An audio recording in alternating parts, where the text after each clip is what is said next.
Now I'm always excited when I see a new model of a case, even if it's from these guys. This is the Torras O-Stand Q3 silicone case. One thing I don't like are fancy product names. My first impression of this product was, ooh, this thing's gonna be awesome. But after doing a deep dive with the product, it's more like a eh. Now I'm testing 50 cases to find the best 5. This is review 14 out of 50. Because I'm a reviewer, not an influencer, for the iPhone 17s, my scoring system is based on what the iPhone actually feels when it hits the ground on its corner, on its face, as well as on its camera lump. Each case gets dropped at least 30 times. So when I say it's terrible, it's because I've got the data to back it up. Now when it comes to design, this is a neat looking product. There's several different colors, and this pale orange actually goes really well with my orange iPhone Pro Max. The finish of the case is pretty tacky, especially when compared to the not as tacky finish of the Apple Silicone case. There's a lot of little bumps and stuff on this case, kind of makes it look like a cloud. I will say that this case with its little bumps and grooves and everything does look a little different compared to, the usual case. Is that why it's a red dot design winner? This is basically the mil standard 810G of the design world, isn't it? Now on the inside of the case, your iPhone's going to sit in a luxurious bit of microfiber. The microfiber goes to the edge of the case as well. The most notable feature is most likely going to be the stand thing that clicks. I know people absolutely love this feature. I can barely stand it. Why? In terms of weight, this thing's going to add 54 grams to your iPhone. That's a few grams higher than the 50-gram average now after adding an extra 16 cases. It used to be 45. Apparently I bought a bunch of really big ones. Now this case is going to add quite a lot of bulk to your iPhone. How much, you ask? Well, it's going to be 67%. That is quite a lot. Now when it comes to handling, this thing's going to be amazing in your hands, super grippy, but it's going to be super terrible for your pockets. I still like the finish of the Apple Silicone case over this Torras case. Using your iPhone in this product is very good. Buttons are flow-through buttons, and they're metallic. They have a really nice spring to them. Same with the camera control button, but what's neat about the camera control button is that the same metal they use on the buttons, they've lined the camera control button with that same metal. This is a good look. Now in terms of getting to your screen, the screen edges are exceptionally low, so going from left to right, you're really not going to feel the edge. And the edges are super tight as well. I'm terrible at foreshadowing, but these shallow edges are going to be an issue soon. When it comes to MagSafe, when it comes to pulling things off, this is so annoying, the stand.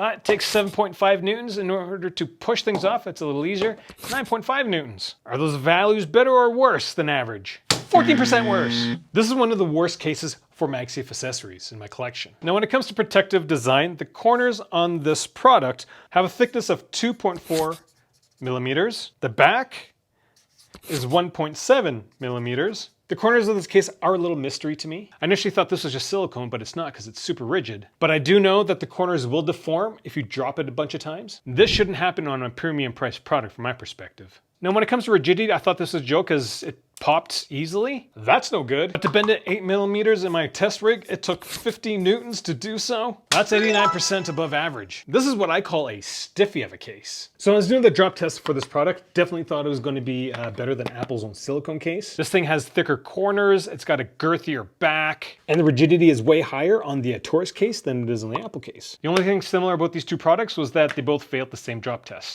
Oops, spoiler alert. When it came to corner drops, this thing felt 11 Gs, which is 7% higher than average. And because of the silicone thickness, the rotation rate was higher by 25%. Yikes. But did you just see what happened? This thing settles incredibly quickly. 45% better than average in terms of settling rate. But you know what a good settling rate doesn't get you out of? A higher total force, because when you drop it from really high and the initial impact is way higher, then the total force is much higher. So 3 reds, 1 green. Let's talk about this. What happens to the iPhone when this happens? When it came to face first drops, this thing went and it's not because the top of the phone is really soft. I actually think it's because the top of the case, there's a build quality issue because it's not fitted to the phone.